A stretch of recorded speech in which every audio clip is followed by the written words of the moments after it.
That's one of the reasons why you must always keep a safe distance from orangutans.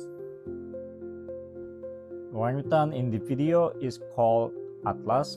He is semi-wild orangutan living in Tanjung Puting National Park. A grown male orangutan like him, it can be up to 8 times stronger than a human. And this is what he has been done these couple of days.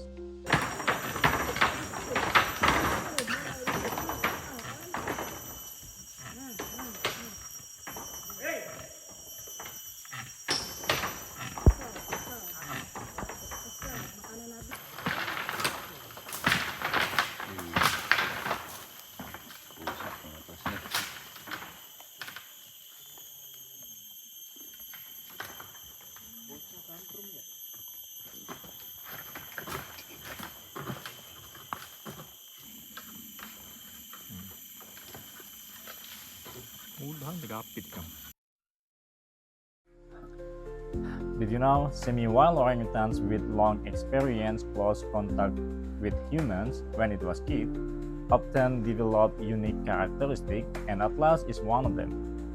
So if you visit the national park, remember his name is Atlas. He is powerful and can be aggressive if you get too close. Just like all wildlife, he needs his space. Please respect the distance for your safety and for his independence.